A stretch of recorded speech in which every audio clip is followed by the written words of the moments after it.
Right. போன class பார்த்த தொடர்ச்சி இந்த கிளாஸ் நாங்க ஸ்டார்ட் பண்ணுவோம். போன கிளாஸ் வந்து நாங்க கடைசி இதோட முடிச்சிருந்தாங்க. இது ஒரு பட்ஜெட் தொடர்பான விஷயங்கள் போன கிளாஸ் பார்த்தாங்க. ஃபங்க்ஷனல் பட்ஜெட் தொடர்பான விஷயங்கள் பார்த்துருந்தாங்க.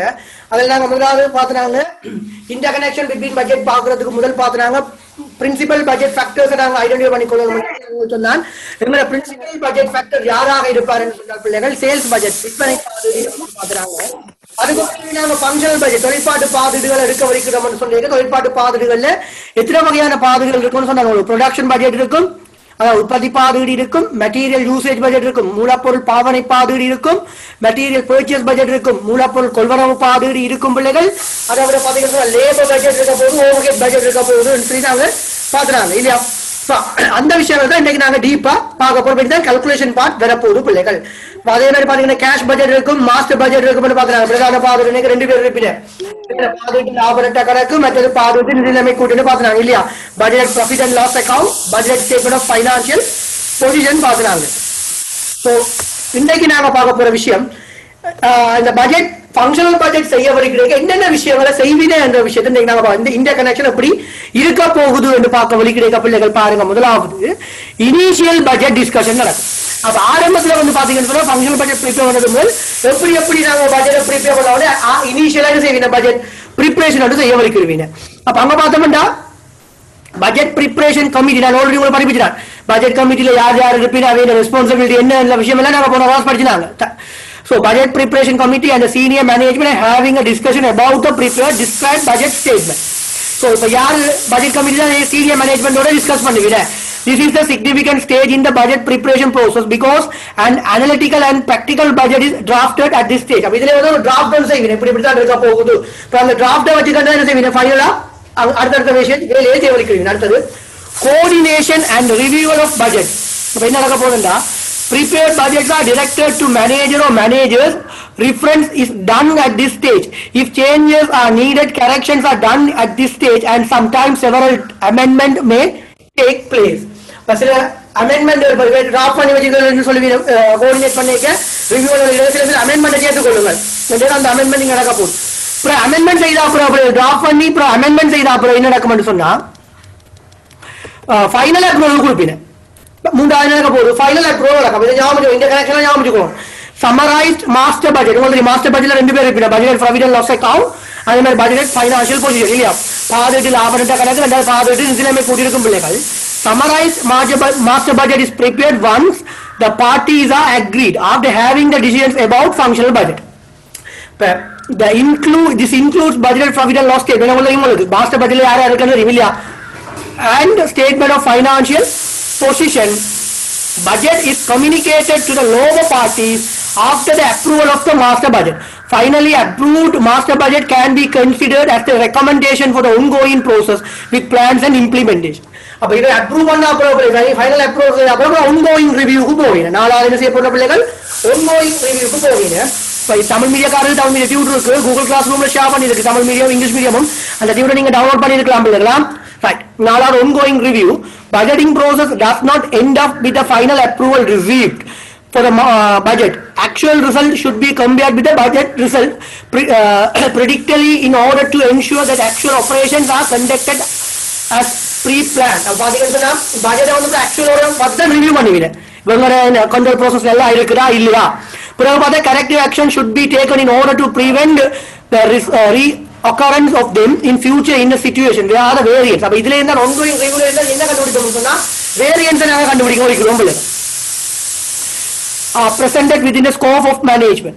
If these identified variants are significant Budget plans are for the upcoming period should be amended. The impassing point of this matter is continuations budget of process dispute of the end of the relevant time period. அப்ப இது பாத்தீங்கன்னா இதுல நாங்க ongoing reviewல தான் நாங்க இந்த budget prepare பண்ணுவோம், flexible budget prepare பண்ணுவோம்.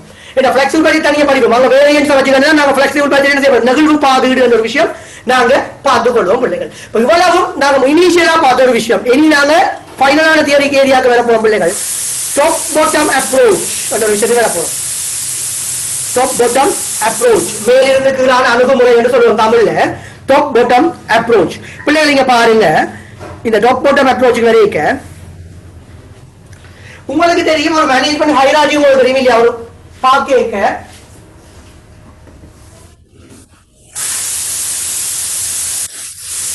உங்களுக்கு தெரியும் மேல இருக்க போறது யாருன்னா டாப் லெவல் மேனேஜ்மெண்ட் இல்லையா, உயர்ந்த முகாமை. அடுத்த பாத்தீங்கன்னு சொன்னா மிடில் சொல்லுவோம், அடுத்தது middle, finally low operational low technical சொல்லுவோம் இல்லையா, கீழே இருக்க போற லோ லெவல் மேனேஜ்மெண்ட். இங்க பாருங்க பிள்ளைகள், இந்த டாப் பாட்டம் அப்ரோச் என்ன சொல்லுதுன்னா, மேலே இருக்கிறார்கள் டாப் லெவல் மேனேஜர்ஸ் என்ன செய்வீங்கன்னா ஸ்ட்ராட்டஜிஸை டிசைன் பண்ணுவீங்க. இப்படித்தான் இருக்கணும், இந்த பட்ஜெட் இப்படித்தான் இருக்கணும், தாங்களே டிசைன் பண்ணி போட்டு அதை இவைக்கு குறிப்பிட இவை அதுக்கு என்ன மட்டும் செய்யணும் வேண்டா. இது நல்லதில்லை. உண்மையா ஒர்க் பண்ணக்கூடிய யாருன்னா லோ லெவல் இருக்கிறாங்க, டே டு டே ஆபரேஷன் செய்யலாம் அவங்களோட படிக்கலாம். இவர் வந்து நீண்ட லோன் டவுன் ஸ்ட்ராட்டஜி பிளான். அப்ப இவர் வந்து தண்டை ரேஞ்ச் திங்க் பண்ணுவா. அவர் உண்மையா பாத்தீங்கன்னா பட்ஜெட் ப்ரிப்பேர் இவரையும் கேட்டு வேண்டிய ஆலோசனையை கேட்கும். அந்த கம்ப்யூட்டர் ப்ரோஜெக்ட் அப்படி இல்லை, இவரே எல்லாத்தையுமே டிசைட் பண்ணி போட்டு இவைக்கு கொடுக்க இவை அதுக்கேற்ற மாதிரி என்ன செய்யணும், அதை ரன் பண்ணி காட்டணும். விளங்குதா? இதான் டாப் பாட்டம் அப்ரோச் சொல்லுவோம். சோ பாருங்க, this is also known as the imposed budget. சுமத்தப்பட்ட பாதுகாப்பு சொல்லுவோம். அவரால் என்ன பிளான் ஸ்ட்ராட்டஜி எடுக்க போற. அப்ப இதுக்கு மறுமைவாதி என்னன்னா இம்போஸ்ட் பட்ஜெட் சொல்லுவோம் பிள்ளைகள். ஹியர் லோவர் மேனேஜ்மெண்ட் பாருங்க, முக்கியமானது. lower management does not have பாத்தீங்கன்னா பிள்ளைகள், lower management does not have an ability to intervene of their target and figure to be included in the budget. இவைக்கு வந்து எந்த விதமான இதுவுமே எடுக்க மாட்டோம். சரியான பிள்ளைகள்?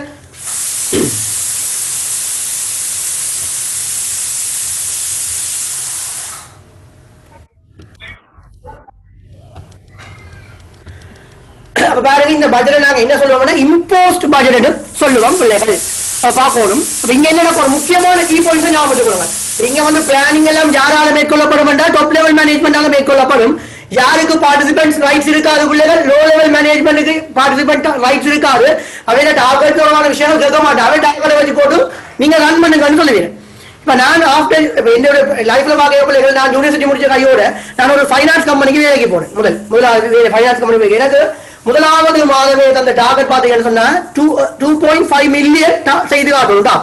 நான் ஒரு மாதமும் வேலை செய்யல, வேலையை ரிசைன் பண்ணி போட்டு வெளியில வந்துட்டேன். என்ன காரணம்டா, இப்ப எங்க நான் வேலைக்கு போயிருக்கேன்னு சொல்லி பக்கத்து வீட்டுக்காரன் கூட தெரியாது ஃபைனான்ஸ் கம்பெனில வேலை செய்யறேன்னு சொல்லி. அப்படி தெரியாம இருக்க பக்கத்து வீட்டு உண்மையான விஷயம். ஏன்னா பக்கத்து வீட்டுக்காரன் நோட்டு எடுக்கிறது வந்துடும். வேற ஒரு படி எனக்கு வந்து அவனுக்கு டார்கெட் போடுறது நோட்டு 5-6 லட்சம் ரூபா ஒன்று வேண்டா பாருங்க. அப்ப அவனுக்கு அர்த்தம் நீங்க வேலை செய்யற, அப்ப நான் நீ தெரிஞ்ச உடனே வந்திருப்பேன்டா. அப்ப அப்படி உடனே வந்த உடனே பிள்ளைகள் ஒரு ஆளுக்கு போய் டார்கெட் கொடுக்குறோம். இது வந்து டாப் லெவல் மேனேஜ்மெண்ட் தெரியும். டாப் லெவல் மேனேஜ்மெண்ட் என்ன செய்யும், தங்களோட ரேஞ்சில திங்க் பண்ணுவீங்க. திங்க் பண்ணி போட்டு டார்கெட் செட் பண்ணா இந்த பட்ஜெட் ப்ரிப்பேர் பண்ண வலிக்கிட்டோம்னு சொன்னா பிள்ளைகள் சரியான பிரச்சனை வரும். என்ன நடக்க போகுது, இவை கீழே இருக்கக்கூடிய ஆட்களுக்கு வந்து சரியான பிரஷர் வரும். இப்படிதான் ஒர்க் பண்ணணும், இப்படிதான் ஒர்க் பண்ணணும்டா. அவையிட்டு கருத்தை கேட்டு இதை ஸ்ட்ராட்டஜிஸை பிளான் பண்ணி என்ன பிரச்சனை இல்லை. அப்ப இதால ஞாபகம் வச்சுக்கொள்ள பிள்ளைகள், இந்த பட்ஜெட் வந்து பிராக்டிகலி நாட் பாசிபிள். அப்ப என்ன இதை வச்சுக்கிட்டு நாங்க ரன் பண்ண வந்த பிள்ளைகள் கணக்க பிரச்சனைகளை சந்திக்க வேண்டி வரும். இல்ல அவங்களுக்கு இந்த ரிலேஷன்ஷிப்ல வந்து சரியான சிக்கல் வரும். அப்ப டாப் பாட்டம் பட்ஜெட் அப்ரோச் ஞாபகம் வச்சுக்கொள்ளணும் பிள்ளைகளா. In top bottom approach, senior management decide target and communicate them to the lower management. அப்ப இதான் நீங்க டார்கெட் டிசைட் பண்ணுவீங்க, யாரோட கம்யூனிகேட் பண்ணுவீங்க, இப்படி செய்யுங்க என்று சொல்லுவீங்க.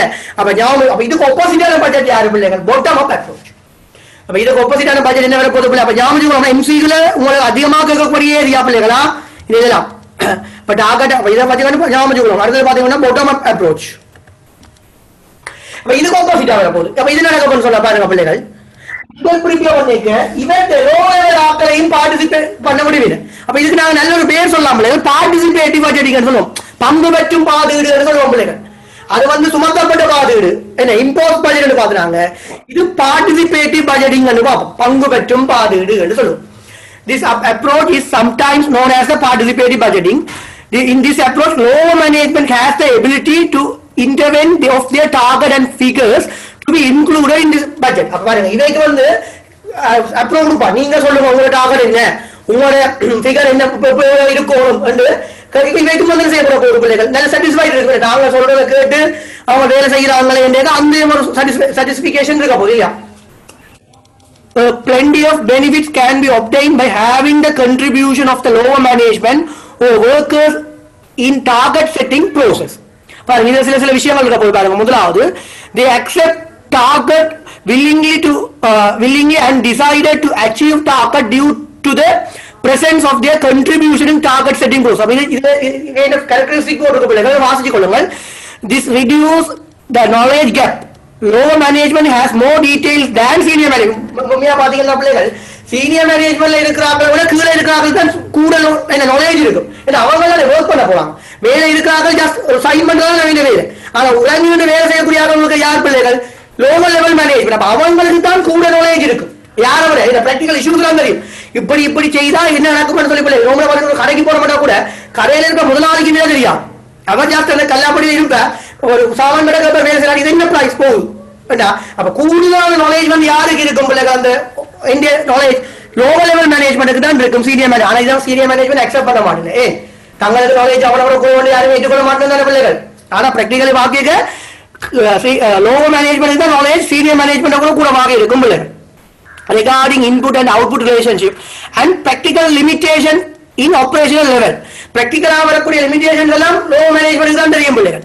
Top management has only a broad vision in this scope, but participatory approach limits this gap.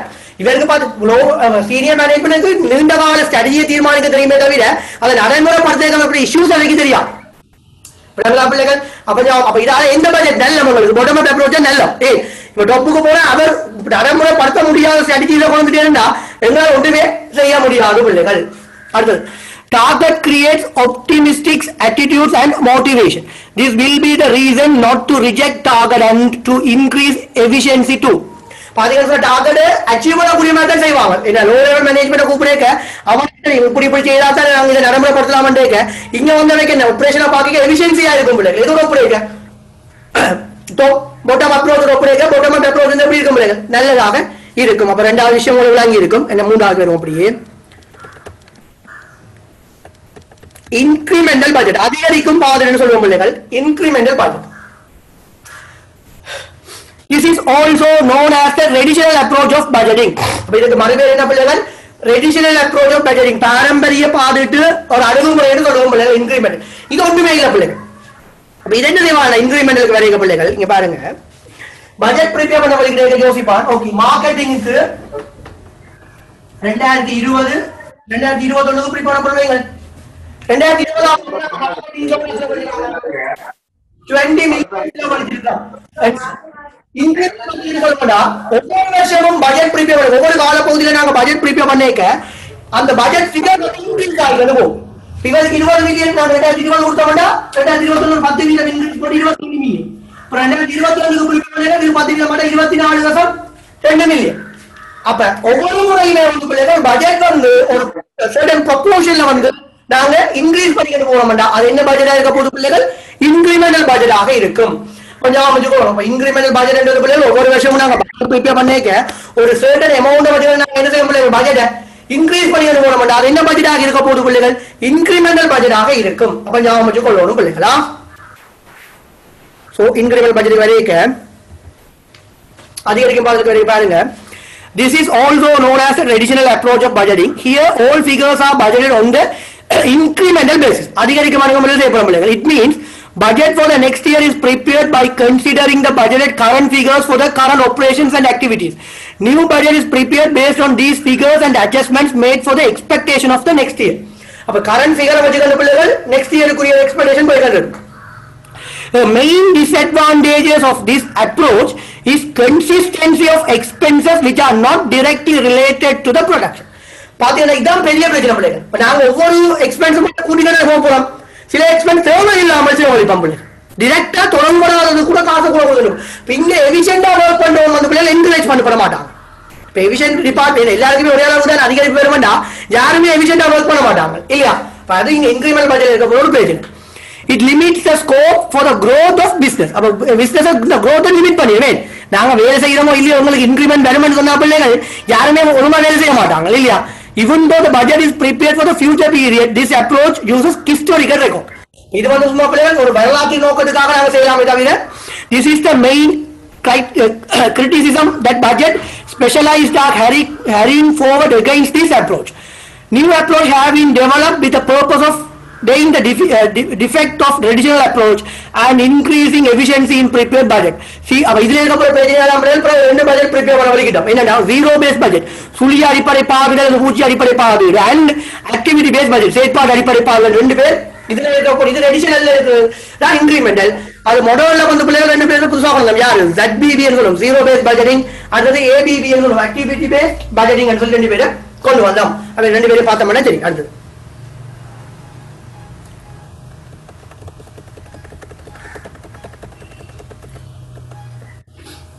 zero based budgeting, சுழி அடிப்படை பாதீடு அல்லது பூச்சி அடிப்படை பாதீடு பிள்ளைகள். This is also known as the period based budgeting. This has been introduced at end of the 1960 1960 இந்த budget வந்து அதுக்கு முதல்ல என்ன இருந்துச்சுன்னு சொன்ன பிள்ளைகள் இன்கிரிமெண்ட் பட்ஜெட் தான். 1960 ஆண்டுக்கு பிறகுதான் பூச்சி அடிப்படை பாதீடு அறிமுகப்படுத்தப்பட்டுச்சு பிள்ளைகள். இது என்னடா பிள்ளைகள், நாங்க இன்கிரிமெண்ட் பட்ஜெட் என்ன பார்த்தோம், 2020 மில்லியன் தான் 10% அதிகரிப்போட 2021 எவ்வளவு கொடுத்தோம், 22 மில்லியன் கொடுத்தேன். 2022 10% பார்த்தோம்னா 24 மில்லியன். இது அப்படி இது என்ன செய்யணும், ZBB ஜீரோ பேஸ் பட்ஜெட் என்ன செய்யணும் பிள்ளைகள், பூச்சி அடிப்படை பாதீடு, சுழி அடிப்படை பாதீடு. இப்ப 2020 2021 நாங்க பட்ஜெட் ப்ரிப்பேர் பண்ண போற வேண்டாம். 2020 இந்த ஃபிகர் 0 ஆகும், அதனால கன்சிடர் பண்ண மாட்டோம், புதுசா தான் பட்ஜெட் ப்ரிப்பேர் பண்ணணும். அப்ப இங்க என்ன போகுது, நல்லா வேலை செய்யறவங்க கூடவும் வேலையே டார்கெட் இல்லாத ஆட்களுக்கு அல்லது எஃபிஷியன்சி இல்லாத ஆட்களுக்கு வந்து குறையவும் கொடுப்போம். ஆனா இங்க அப்படி இல்லை, இன்கிரிமெண்ட். அது என்ன செய்ய போறோம் பிள்ளைகள், போன வருஷத்து பேஸ் பண்ணி அடுத்த வருஷம் ப்ரிப்பேர் பண்ண போறோம், கட்டாயம் கூட்டி எழுதிடும். ஆனா இது அப்படி இல்லை, இதே போன வருஷத்தை பூச்சியமா எடுப்போம், பூச்சியமா எடுத்து போட்டு புதுசா ஒவ்வொரு வருஷமும் ப்ரிப்பேர் பண்ணணும். 2022 ப்ரிப்பேர் பண்ணி 2021 பூச்சியம், 2023 ப்ரிப்பேர் பண்ணி 2022 பூச்சியம். இதுதான் ZBB zero base budget idea. இந்த காலப்பகுதிக்கு நாங்கள் பட்ஜெட் ப்ரிப்பேர் பண்ண போறோம் பிள்ளைகள், முதல் காலப்பகுதியை பூச்சியமாக கருத்துல கொண்டா அது ஜீரோ பேஸ்ட் பட்ஜெட்டிங் என்று சொல்லுவோம் பிள்ளைகள்.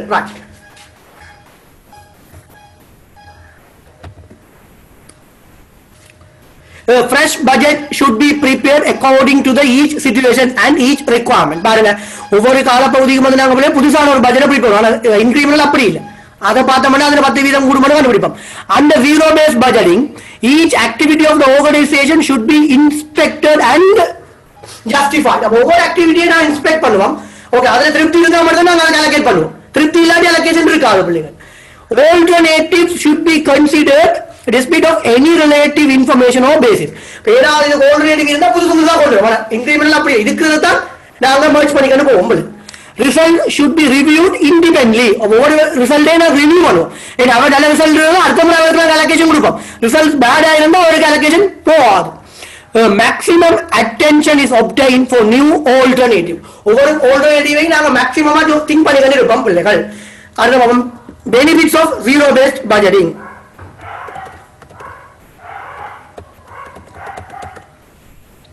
என்ன பெனிஃபிட்ஸ் என்று பார்த்தோம்னா, ability to operate productive cost controlling method. இப்ப காஸ்ட் மேக்ஸிமம் கண்ட்ரோல் பண்ணலாம், எஃபிஷியன்சி இல்லாததுக்கு நாங்க அலோகேஷன் நிப்பாட்டலாம், அதை குறைக்கலாம். ability to avoid inefficient habits and wasting expenses. அப்ப தேவை இல்லாமல் போற எக்ஸ்பென்சஸ் எல்லாம் நாங்க அவாய்ட் பண்ணி கொண்டு போலாம். management by objective become a reality. அப்ப மேனேஜ்மென்ட் ரியாலிட்டியா தான் இருக்கும் பிள்ளைங்க இல்லையா? அதே மாதிரி பாத்தீங்கன்னு சொன்னா removal of activities and fields which are not profitable இல்லாத வந்து பிள்ளைங்க ரிமூவ் பண்ணிட்டு போலாம். productive usage of limited resources. எங்களுடைய இருக்கக்கூடிய வரையறுக்கப்பட்ட வளத்தை வந்து பிள்ளைகள் நாங்க ப்ரொடக்டிவா இணைத்திறனாக நாங்க பயன்படுத்திக் கொள்ளலாம் பிள்ளைகள்.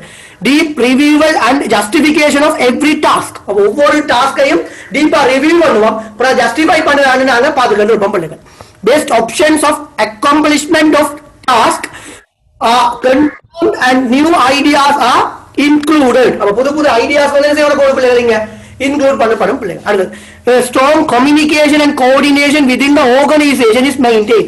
அது ஆர்கனைசேஷனுக்குள்ள பிள்ளைகள் ஸ்ட்ராங்கான கம்யூனிகேஷனும் கோஆர்டினேஷனும் இருக்கும் பிள்ளைகள். ஒவ்வொன்றையும் நாங்கள் தனித்தனி இண்டிபெண்டன்ட் பாடல்கள் கேட்க பிள்ளைகள் அவ வரும். It opens a rapid development in every section and activity in the organization. ஒவ்வொரு ஆர்கனைசேஷனையும் ஒவ்வொரு செக்ஷனும் வந்து தொடர்ச்சியான வளர்ச்சிக்கு வர வேண்டாம். அவைக்கு விளங்கும் நாங்கள் எல்லா செய்யாத அடுத்த வருஷம் பட்ஜெட்ல ஒதுக்கப்படும் கட்டாயமா வேலை வேலை செய்தே தீரோனும் பிள்ளைகள். அப்ப இதான் ZBV. அப்ப உங்களுக்கு ZBV விளங்கி இருக்கும். இன்கிரிமெண்டல் இருக்கக்கூடிய பிரச்சனையால யாரு வந்தா ZBV கொண்டோம். அதே மாதிரி ABV கொண்டோம். அப்ப ஆக்டிவிட்டி பேஸ்ட் பட்ஜெட்டிங் இருக்கும். செயற்பாடு அடிப்படை பாதுகாப்பு பிள்ளைகள். இங்க என்னடா பிள்ளைகள் ஒவ்வொரு ஆக்டிவிட்டிஸும் முதல் நாங்க செப்பரேட் பண்ணுவோம். உதாரணம் மார்க்கெட்டிங், HR, மார்க்கெட்டிங்குள்ள என்ன ஆக்டிவிட்டிஸ் இருக்க போகுது, HRக்குள்ள என்ன ஆக்டிவிட்டிஸ் இருக்க போகுது, அக்கவுண்டிங்குள்ள என்ன ஆக்டிவிட்டிஸ் இருக்க போகுது, ஒவ்வொரு ஆக்டிவிட்டியா இண்டிவிஜுவலா நாங்க அனலைஸ் பண்ணுவோம். அது ஆக்டிவிட்டி பேஸ்ட் பட்ஜெட்டிங் பிள்ளைகள். பாருங்க, activity based budgeting ABB can be identified as an extended planning and control technique of activity cost management or activity based costing. ABC சொல்லி இருக்க பிள்ளைகள். அது உங்களுடைய கோஆபரேட் லெவல்ல படிப்பீங்க. சரி, பழைய KE இருந்தது, எக்ஸிக்யூட்டிவ் இப்ப இல்ல. ABC organization which introduced activity based costing further introduced activity based budgeting within the intention of productive cost management. The main purpose of this is to relocate authorization to obtain sufficient resources to achieve budgeted sales and production target. அப்ப ரொம்ப வாசிச்சு கொடுங்க. இதுல உங்களுக்கு தேவையானது என்னன்னா steps of activity based budgeting. அதான் உங்களுக்கு இங்க தேவையானது பிள்ளை. ஆக்டிவிட்டி பேஸ்ட் பட்ஜெட்டிங்ல என்னென்ன ஸ்டெப்ஸ் இருக்குன்னா 4 ஸ்டெப்ஸ் போடப்பட்டிருக்கு பிள்ளை. பாருங்க, கொண்டு sales and production should be estimated product by product and customer by basis. இங்க பாத்தீங்கன்னா ஒவ்வொரு ப்ராடக்ட் பை ப்ராடக்டா நாங்க என்ன செய்வோம் பிள்ளைகள், சேல்ஸையும் ப்ரொடக்ஷனையும் எஸ்டிமேட் பண்ணுவோம். ரெண்டாவது, demand for each activity in organisation should be estimate. பிறகு உதாரணங்கள் 5 ப்ராடக்ட் வந்து 5 டிமாண்டையும் நாங்க என்ன செய்வோம் பிள்ளைகள், எஸ்டிமேட் பண்ணுவோம். கேள்வியை நாங்கள் தீர்மானிப்போம். Resources required for the fulfillment of demand should be decided. Operate in order to adjust the capacity of resources for the projected demand. இப்ப 4 ஆக்டிவிட்டிஸ் இருக்கு பிள்ளைகள். நானே வாசிக்கிறேன். சரி, நீங்க கால்குலேஷன் பார்ட்ல மூவ் பண்ண போறோம் பிள்ளைகள். ஃபங்க்ஷனல் பட்ஜெட், தொழிற்பாட்டு பாதீடு. நாங்க இப்ப மூவ் பண்ண போறோம் பிள்ளைகள். ஃபங்க்ஷனல் பட்ஜெட்ஸ்க்கு மூவ் பண்ண போறோம். பாருங்க, இத்தனை பட்ஜெட் போட்டுக்கண்டா sales budget, production budget, material usage budget, purchase budget, labour budget, overhead budget. அங்க ரிசர்ச் அண்ட் டெவலப்மெண்ட் பட்ஜெட் உங்களுக்கு தர மாட்டோம், அது தேவைதான். பட் அது பார்த்துக்கணும். அது கேஷ் பட்ஜெட். சரி பிள்ளைகள், சோ முதலாவது வர போறோம் சேல்ஸ் பட்ஜெட். ஒரு ஃபார்மட் கிட்ட மட்டும் பிள்ளைகள், அந்த ஃபார்மட் சொல்லுங்களா? ரைட், நான் கீறி காட்டுறேன் பிள்ளைகள். அது கொஞ்சம் போ. சரிதானே? சாப்பிடலாம் ரெடியா? மாப்ளே மாப்ளே சொல்லுங்க. ஆமாடா மாப்ளே. ஆயே இது மாப்ளே தாரியாப்ல. ஆமா உள்ளே வேற. ரைட், சேல்ஸ் பட்ஜெட்ல ஃபார்மட் போட்டு காட்டுறேன் பாருங்க பிள்ளைகள். உதாரணமா எங்கள்ட்ட 2 ப்ராடக்ட் வச்சிருக்கோம். எங்கள்ட்ட 2 ப்ராடக்ட் இருக்கண்டா சேல்ஸ் பட்ஜெட் எப்படி வருவாருன்னு பார்த்தோம்டா பிள்ளைகள். இப்ப நான் போகிறேன். ப்ராடக்ட் A, ஒரு ப்ராடக்ட் A, அடுத்தது ப்ராடக்ட் B, உற்பத்தி A அல்ல பொருள் A, பொருள் B என்று சொல்லப்படும். இப்ப சேல்ஸ் பட்ஜெட் கேட்கிறாங்க பிள்ளைகள், கட்டாயம் உங்களுக்கு ப்ரொடக்ஷன் பட்ஜெட் தருவான். என்ன உற்பத்தி செய்யற விற்பனை செய்யலாம். ப்ரொடக்ஷன் பட்ஜெட் கேட்பான் என்று சொன்னா கட்டாயம் உங்களுக்கு என்ன தரலாம் பிள்ளைகள், சேல்ஸ் தரலாம். அப்ப ஞாபகம் வச்சுக்கணும், சேல்ஸ் பட்ஜெட் கேட்கிறாங்க பிள்ளைகள் ப்ரொடக்ஷன் தரலாம். ப்ரொடக்ஷன் பட்ஜெட் கேட்கிறாங்க கட்டாயம் என்ன தரலாம், சேல்ஸ் தரலாம். அப்ப ரெண்டு ஏதாவது ஒன்று தெரியாத பிள்ளைகள் மற்ற பட்ஜெட் ப்ரிப்பேர் பண்ண முடியும். அப்ப சேல்ஸ் பட்ஜெட் கேட்கறபடியா உங்களுக்கு என்ன வந்திருப்பாங்க நீங்க அசியூம் பண்ணுவீங்க, ப்ரொடக்ஷன் தந்திருப்பான். சோ ப்ரொடக்ஷன் ப்ரொடக்ஷன் தாராண்டு வை. சரி, நம்ம உற்பத்தி தருவான். உற்பத்தி தருவான். உற்பத்தி தான் ப்ரொடக்ஷன் தரேக்க.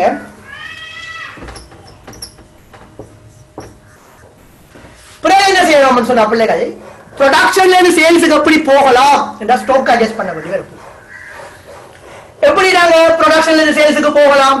யாராவது ஒரு ஆள் யாரை கூட்டி யாரை கழிக்கிறது? யாராவது ஒரு ஆள் இப்ப ஸ்டாக் ரெண்டு ஸ்டாக் தான் இருக்கு, ஓப்பனிங் ஸ்டாக், க்ளோசிங் ஸ்டாக். இங்க எப்படி கண்டுபிடிக்கலாம்? ஓப்பனிங் ஒர்க் இன் ப்ரோக்ரஸ் கூட்டி ஒர்க் இன் ப்ரோக்ரஸ் சொல்லக்கூடாது, ஸ்டாக் ஃபினிஷ் ஸ்டாக் தான் வரும். பிள்ளைகளை ஞாபகம் ப்ரொடக்ஷனோட ஓப்பனிங் ஸ்டாக் கூட்டப்படும். ஆரம்ப இருப்பு ஒர்க் இன் ப்ரோக்ரஸ் சொல்லக்கூடாது, ஃபினிஷ் ஸ்டாக் தான் வருமா? ஆரம்ப முடிவு பொருள் இருப்பு கூட்டப்படும். யார் கழிக்கப்படும்? க்ளோசிங் ஸ்டாக் கழிக்கப்படும், இறுதி இருப்பு கழிக்கப்படும். ஃபினிஷ் ஸ்டாக் தான் பிள்ளைகளா ஞாபகம் வச்சுக்கொள்ளும். இறுதி இருப்பு.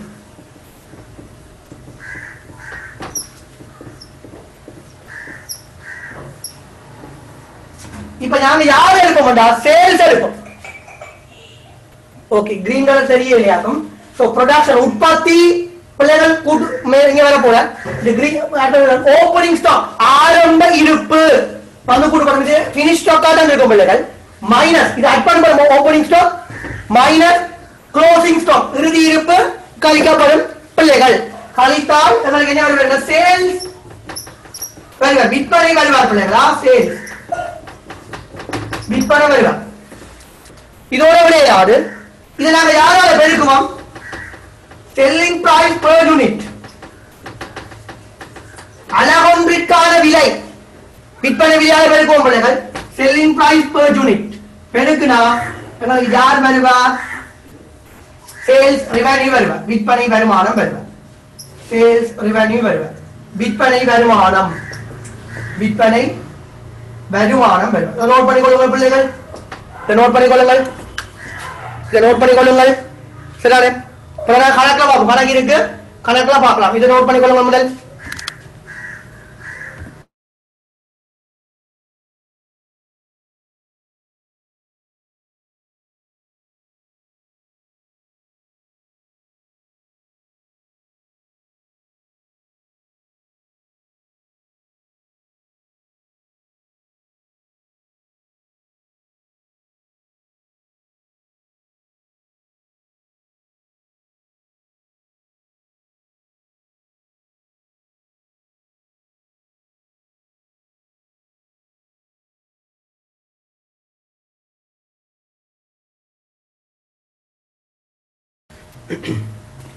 சரியா பிள்ளைகள்? நோட் பண்ணியாச்சா?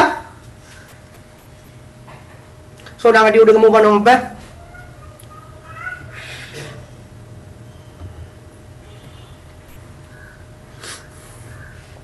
பாருங்க, sales budget is start of budgeting. என்ன பிரின்சிபலா ஐடென்டிஃபை பண்ணக்கூடிய ஃபேக்டர் என்ன? சேல்ஸ் தான் எடுக்கறாங்க பிள்ளை. Because demand is the principal budget factor most of the organization. This is the most important budget of out of all due to unpredictability of sales. This is basically prepared by the sales manager of the organization. So sales budget யாரால prepare பண்ணப்படும்னு சொன்னா பிள்ளைகள் sales manager ஆல prepare பண்ணப்படும். This present the selling quantities and prices of each product. Sales revenue should be categorized as cash sales and credit sales. அது பின்னுக்கு நான் cash budget படிக்க பாப்போம். Sales budget provide data for the production budget. பாருங்க, இப்ப production budget இந்த data வாங்கிட்டா நாம sales budget provide பண்ண வலிக்கிறோம் பிள்ளைகள். Sales and distribution budget and as well as for the administration expenditure budget. Hence sales budget is the base for all other budget. அப்ப முதல் எல்லா budget போய் போறது முதலாவது budget யாரா இருக்க போறார்? Sales budget இருக்க போறார் பிள்ளைகள். சோ அடுத்து வர போறோம் நாம பாருங்க. சோ ஃபார்மேட்டுக்கு நாம் விட்டுலாம் பிள்ளைகள். நீங்க அந்த ஃபார்மேட் இடத்துல எழுதலாம், அதுதான் காணாடி நீங்க வேற காப்பியில நோட் ஃபார்மேட் போல எழுதிக்கொள்ளுங்க. சரி, அடுத்து ப்ரொடக்ஷன் பட்ஜெட். அடுத்து என்ன பிள்ளைகள்?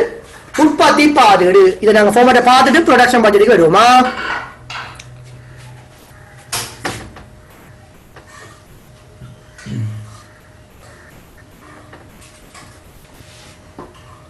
இங்க பாருங்க, ஒரு சேல்ஸ் குவாண்டிட்டி தருவான் அல்லது குவாண்டிட்டி நீங்க கண்டுபிடிக்கலாம். சேல்ஸ் ரெவென்யூ யாரால டிவைட் பண்ணா குவாண்டிட்டி கண்டுபிடிக்கலாம். Selling price per unit divide பண்ணீங்கன்னா குவாண்டிட்டி கண்டுபிடிக்கலாம். சோ சேல்ஸ் எடுப்பீங்க பிள்ளைகள், சேல்ஸ் எடுப்போம். பிறகு அந்த கூட்டுநர் கழிக்கப்படுவார், கழிச்சவங்க கூட்டு போடுறது. அங்க யார் கூட்டா ஓப்பனிங் ஸ்டாக் கூட்டி க்ளோசிங் ஸ்டாக் கழிச்சாங்க. இங்க மாறி க்ளோசிங் ஸ்டாக் கூட்டப்பட்டு ஓப்பனிங் ஸ்டாக் கழிக்கப்படும். சோ பிளஸ் க்ளோசிங் ஸ்டாக் இறுதி இருப்பு, இது விற்பனையா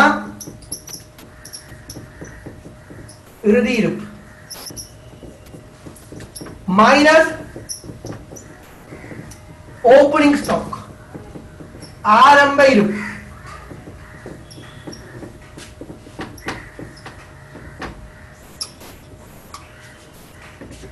என்ன வர போற நீங்க பிள்ளைங்களுக்கு ப்ரொடக்ஷன் வருது, உற்பத்தி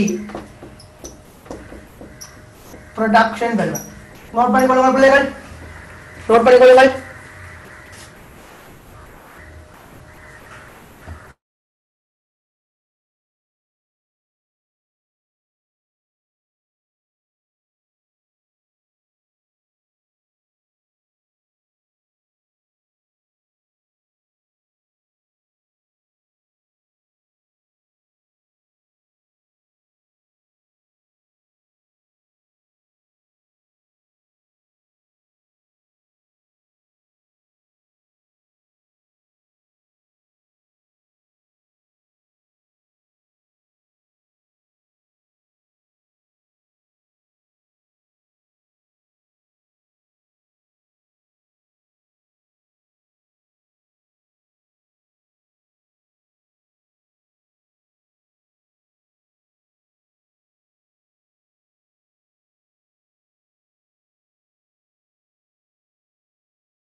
அடுத்த பிள்ளைகள் விட்டு விடுவாங்க.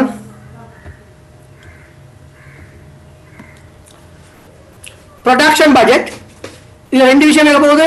லாஸ் வரைக்கும் என்ன போகுது. Next step after the sales budget is preparation of production budget. This is prepared only by units and the responsibility of preparation lies on the production manager. The main purpose of this is deciding the considering budget period and the production amount. So format பார்த்துட்டோம். அடுத்தது production budget where a loss is expected. இப்ப நட்டம் வரைக்கும் இந்த production budget எப்படி இருப்பா என்ன பாருங்க பிள்ளைங்க. லாஸ் வந்தேக்க நாங்க தனியா யாரை மட்டும் எடுப்போம், நார்மல் லாஸ் மட்டும் தான் எடுப்போம் பிள்ளைங்க. நாங்க ப்ராசஸ் காஸ்டிங் படிச்சிட்டோம், படிச்சுட்டாங்க கணக்கெல்லாம் முடிச்சு அந்த பிராக்டிஸ் கொஸ்டின் செய்து விட்டேன். அப்ப லாஸ் வந்து பாக்க பிள்ளைகள் உங்களுக்கு தெரியும் ரெண்டு வகையான லாஸ் மட்டும் படிச்சாங்க. நார்மல் லாஸ், அப்நார்மல் லாஸ் இல்லையா? இப்ப நார்மல் லாஸ் என்ன பிள்ளைகள் உற்பத்திக்கு முன்னர் தீர்மானிக்கப்படுகின்ற நட்டம். அப்நார்மல் லாஸ் என்று மாதிரியாங்க உற்பத்தியின் போது ஏற்படுகின்ற நட்டம். சோ இப்ப இந்த லாஸ் வரைக்கும் எப்படி வரப்போன்ற விஷயத்தை பாருங்க பிள்ளைகள். At the situation where a loss, normal loss is expected as finished stock in production, it should be added to the production budget. That means it is also should be planned to produce. இங்க பாருங்க எப்படி கலகாரங்க பிள்ளைகள் format போட்டு காட்டுற பாருங்க. Product கொஞ்சம் மோர் clear இல்லாம இருக்க பிள்ளைகள் மார்க்கர் எல்லாம் தேஞ்சிட்டு நான் சொல்லி நீங்க நோட் பண்ணுங்க. ப்ராடக்ட் உற்பத்தி A, product B, உற்பத்தி B, அது பொருள் B, பொருள் A, பொருள் B. இங்க production உற்பத்தி வருங்க. இங்க நாங்க என்ன செய்வோம் அந்த பிள்ளைகள், இங்க என்ன செய்ய வரைக்க போறோம் என்று சொன்னால் பிளஸ் நார்மல் லாஸ் சாதாரண நட்டம் பிளஸ் நார்மல் லாஸ் சாதாரண நட்டம் கூட்டுப்படுங்க. உதாரணமாக வளர்ந்தால் பிளஸ் க்ளோசிங் ஸ்டாக் இதுல லாஸ் இருந்தா லாஸ் அட்ஜஸ்ட் பண்ணி போட்டா க்ளோசிங் ஸ்டாக் கூட்டும். சரியா? இந்த ஸ்டாக் எல்லாம் நம்ம இது பார்த்து இதோட நீங்க என்ன சொல்லணும் after adjusting losses. கணக்கு செய்வாங்க after adjusting losses. என்ன நட்டங்கள் சீராக்கிய பின்னர் என்று போடுவீங்க க்ளோசிங் ஸ்டாக். நட்டங்கள் இறுதியில் போட்டு நட்டங்கள் சீராக்கிய பின்னர் என்று போடுவீங்க. மைனஸ் ஓப்பனிங் ஸ்டாக் அது அப்படிதான் after adjusting losses. நட்டங்கள் சீராக்கிய பின்னர் கழித்தால் சேல்ஸ் வருவாரா சேல்ஸ் வருவார் சேல்ஸ் வருவார் உற்பத்தி சரி விற்பனை வருவார் பிள்ளைகள் தெரியல போடுறதுக்கு நான் சொல்ல கொஞ்சம் எழுதி கொள்ளுங்க பிள்ளைகளா டவுட்னா கேளுங்க.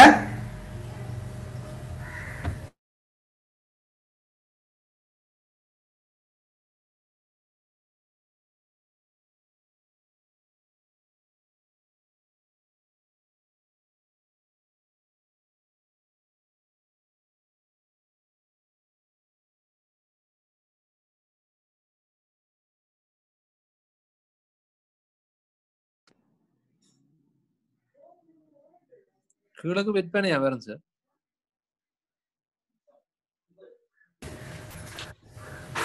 சொல்லுங்க. கீழக்கு விற்பனையா வரும்? கீழ விற்பனை நம்ம விற்பனை தான் கண்டுபிடிக்க போறோம். உற்பத்தி பாதிட்டு மாதிரி உற்பத்தியை கண்டுபிடிக்கிற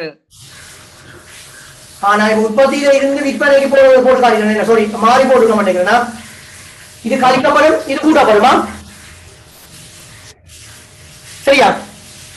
closing stock minus opening stock plus இது மைனஸ் இவன் பிளஸ் மற்ற மாறி சேல்ஸ் இங்க வேணும் மாறி செய்வீங்க ஒன்று செய்து காட்டா மற்ற செய்யலாம் மாதிரி பிள்ளைகள். ஆமா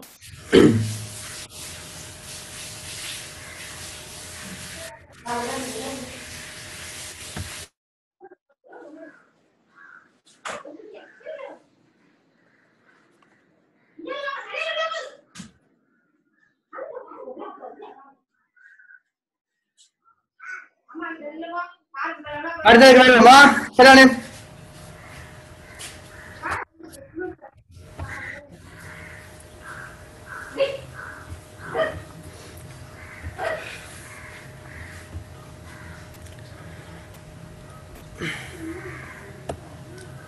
direct material usage budget மூலப்பொருள் பாவனைப்பாடு பிள்ளைகள்.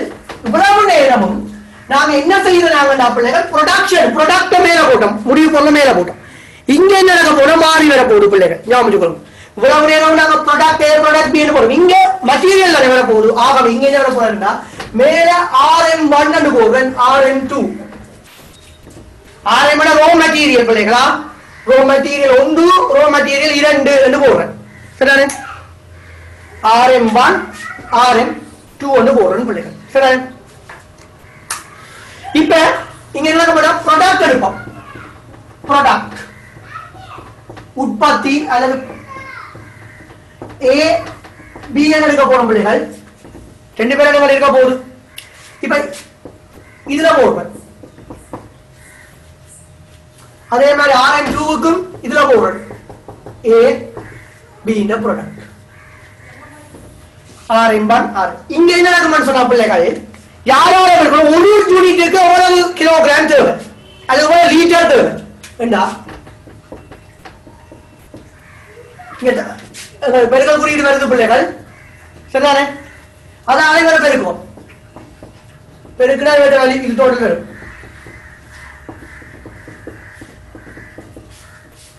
அப்புறம் என்ன செய்வோம் இவரை கூட்டுவோம்.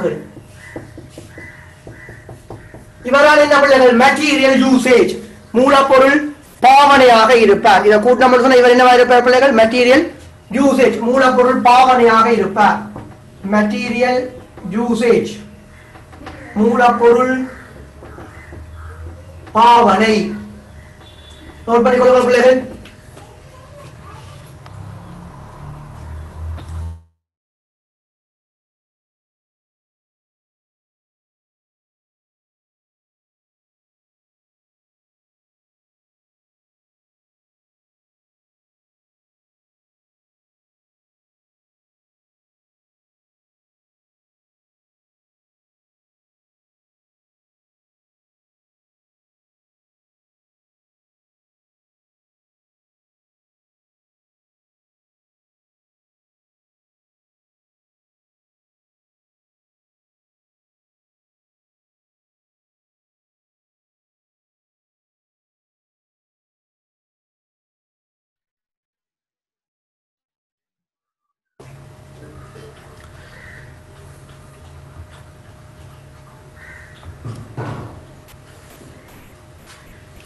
Regular material supply should be verified in order to successfully operate the production. The budget prepared for that purpose is known as direct material usage budget. Here only direct material is considered. Up indirect material consider panna maattam pillegala. Indirect material enga overheads ga po. Direct material is considered and indirect material is considered under overheads. This budget is prepared to estimate material requirement of the production budget. Right. Production budget முடிஞ்சா அடுத்து வர போற பிள்ளைகள் இதுல தொடர்ச்சியா வரக்கூடியது material purchase budget. Production budget தொடர்ச்சியா தெரிஞ்சாதான் என்னால material purchase budget கண்டுபிடிக்க முடியும் பிள்ளைகள். சோ அவர் எப்படி வேற என்ன செய்து காட்டுறேன் பாருங்க. இவர் எப்படி வருவாருன்னா production எடுத்துட்டு வந்தானே பிள்ளைகள். purchase எடுத்துட்டு வந்தானே usage எடுத்துட்டு வந்தானே மூல கொடுப்பாங்க. இதோட ஒரு ஆளை கூட்டி ஒரு ஆளை கழிப்போம். யாரை கூட்டி யாரை கழிப்போம் பிள்ளைகள் ஞாபகம் வச்சு கொள்ளுங்கள். இப்ப நாங்க purchase பண்ணினாங்கன்னா closing raw material கூட்டுப்படும். இறுதி மூலப்பொருள் இருப்பா அது கூட்டுவோம். இறுதி மூலப்பொருள் இருப்பு கூட்டுப்படும் பிள்ளைகள் minus opening row material. Opening row material ஆரம்ப மூலப்பொருள் இருப்பு கழிப்போம். ஆரம்ப மூலப்பொருள் இருப்பு கழிப்போம். இருப்பு கழிப்போம் கழித்தால் எங்களுக்கு மெட்டீரியல் பர்ச்சேஸ் வரும் பிள்ளைங்களா. இதுல தொடர்ச்சியா காட்டுறேன். உங்களுக்கு இதோட காட்டாது. இதோட இந்த பட்ஜெட் வரும். சரிதானே? இப்ப இங்க வர போது மெட்டீரியல் பர்ச்சேஸ். மெட்டீரியல் பர்ச்சேஸ் மூலப்பொருள் கொள்வனவா கிலோகிராம் அல்லது லிட்டர்ல வரும். மூலப்பொருள் கொள்வனவு இதோட முடியல பட்ஜெட். இதுக்கு கீழே இருக்க மாட்டா 1 கிலோகிராம் அல்லது 1 லிட்டருக்கான பிரைஸ் அளவு இருக்கும் இன்டு கிலோகிராம் பிரைஸ் என்ன 1 கிலோகிராமிற்கான விலை பெருக்குவோம். பெருக்குனா இங்க வரக்கூடிய பாத்தீங்கன்னா யார் வருவாங்கடா டோட்டல் பர்ச்சேசிங் காஸ்ட் மொத்த கொள்வனவு கிரயமா மொத்த கொள்வனவு கிரயம் கொள்வனவு கிரயம் நோட் பண்ணி கொள்ளுங்கள் பிள்ளைகள். நோட் பண்ணி கொள்ளுங்கள்.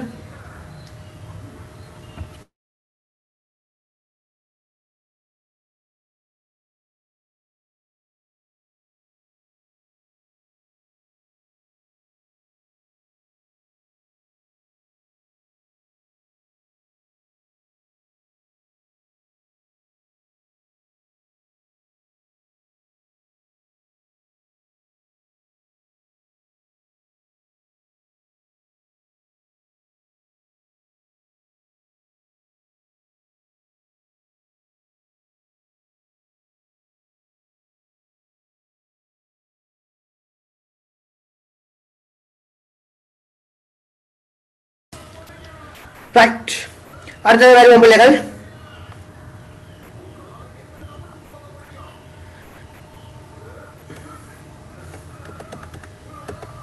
direct labor budget. இப்ப பாப்பா இத அழிக்கிறேனா சரிதானே காட்டுறேன் பாரு.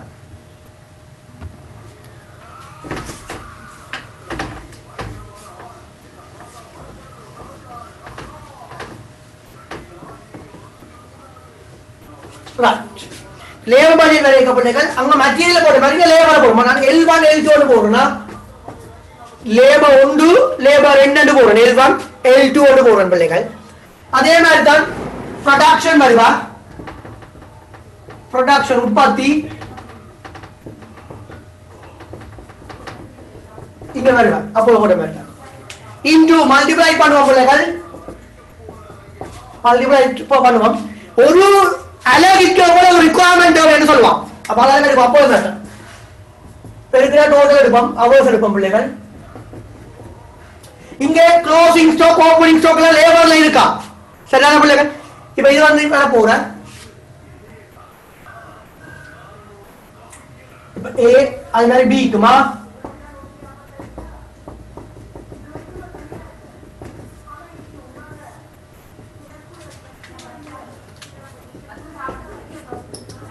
சரிதானே. இப்ப அடுத்து என்ன செய்ய மாட்டா இதை கூட்டுவோம். பிள்ளைகள் டோட்டல் லேபர் ஹவர்ஸ் எடுப்போம் மொத்த ஊழிய மணித்தியாலம் எடுப்போம் கூட்டினோம்டா டோட்டல் லேபர் ஹவர்ஸ் மொத்த ஊழிய மணித்தியாலம் எடுப்போம் பிள்ளைகள் இனி ஒரு மணித்தியாலத்துக்கான ரேட் அளவு எடுப்போம் ரேட் பெர் மணித்தியாலம் ஒன்றுக்கான வீதம் ரேட் பெர் அவர் மணித்தியாலம் ஒன்றுக்கான வீதத்தை எடுக்கணும்டா டோட்டல் லேபர் காஸ்ட் எடுக்கும் total labor cost மொத்த ஊழிய செலவு labor cost மொத்த ஊழிய கிரயமா மொத்த ஊழிய கிரயம் வருது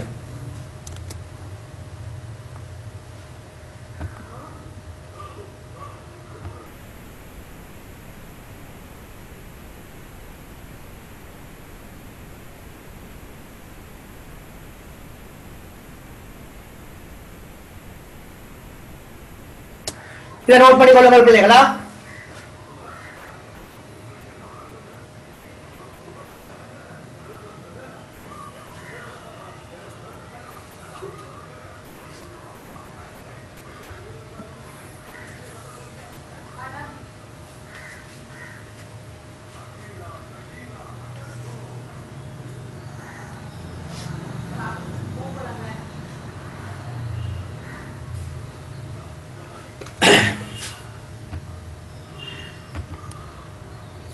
right available budget வாசிக்கும் அது ஓவர்ஹெட் பட்ஜெட்டுக்கு வருவோம் பிள்ளைகளா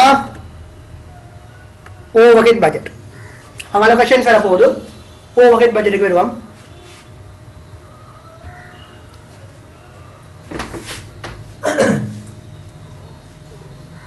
இங்க மாறி மேல ஒரு ப்ராடக்ட்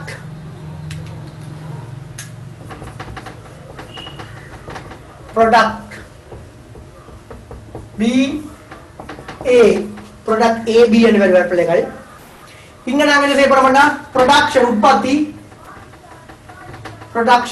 உற்பத்தி into machine hour பெருக்கும் பிள்ளைகளா per unit ஒரு அலகொன்றிற்கான இயந்திர மணித்தியாலம்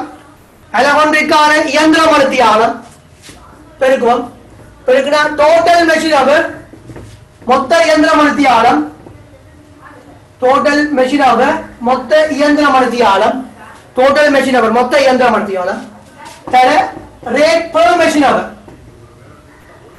ஒரு இயந்திர மணித்தியாலத்துக்கான வீதம் பெருக்குவோம் total overhead cost மொத்த மேந்தலை கிரயம் total overhead cost மொத்த மேந்தலை கிரயம் பெறும் நோட் பண்ணிக்கொள்ளுங்க பிள்ளைகள்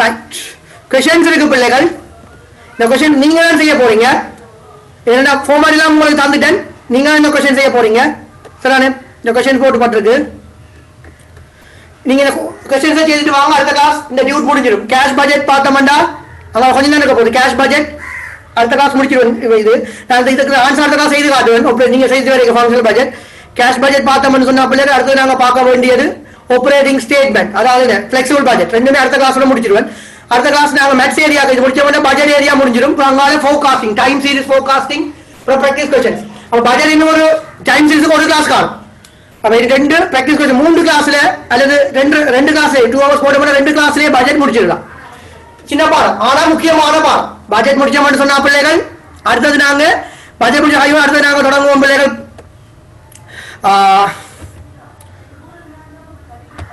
பட்ஜெட் முடிச்ச கையோட நாங்க அடுத்தது long term decision making start பண்ணுவோம் பிள்ளைகள் சரிதானே எக்ஸாம் என்ன மந்த் நடக்கும்னு கேட்டுருக்கீங்க இப்ப டிசம்பர் இல்ல என்ன எக்ஸ்டெண்ட் பண்ணிருக்கேன்னு சொல்லியிருக்கீங்க ஜனவரி எண்ட் பாசிபிலிட்டியா இருக்கு சரிதானே பிள்ளைகள் ஜனவரி அல்லது பிப்ரவரி 2 ஒன்றும் உங்களுக்கு நடக்கும். ஆனா அதுக்கு நாங்க சிலபஸ் முடிக்கலாம். பெரிய பெரிய பாடங்கள் முடிஞ்சு போகுது. அடுத்த லாங் டேர்ம் டிசிஷன் மேக்கிங் இருக்கு பெரிய பாடம், அதுவும் முடிச்சிடலாம். 2 கிளாஸ் காணும் long term decision making, NPP, IRR, ARR அந்த பாடங்கள் பார்த்த விஷயம். அது முடிச்ச மாட்டா பிள்ளைகள் அடுத்தது ரிஸ்க் அண்ட் அன்சர்டினிட்டி இருக்க போகுது பிள்ளைகள், அதுவும் சின்ன பாடம் தான். அது பார்த்தா ஒர்க்கிங் கேபிட்டல் மேனேஜ்மெண்ட் இருக்கும், அங்கால 3 செக்ஷன்ஸ் இருக்க போகும். அப்ப இன்னொரு ஒரு 10 கிளாஸ்ல நாங்க ஃபுல் சிலபஸ் முடிச்சிடலாம். நான் பிராக்டிஸ் கொஸ்டினும் செய்துட்டு போறேன். நாங்க ரெக்கார்ட் வீடியோஸ் இருக்கிற மாதிரி என்ன நல்ல உங்களுக்கு நீங்க திருப்பி என்ன செய்யலாம், ரெக்கார்ட் வீடியோஸ் எல்லாம் உங்களுக்கு யூடியூப்ல அப்லோட் பண்ணப்படும். நீங்க ரிவிஷனுக்காக திருப்பி பார்த்துட்டு போனீங்கன்னு சொன்னாலே ரிவிஷன் பார்த்த மாதிரி போயிடும் பிள்ளைகள். இந்த பிராக்டிஸ் கொஸ்டின் செய்துட்டு வாங்க, அடுத்த கிளாஸ் சந்திப்போம் பிள்ளைகளா. ரைட்.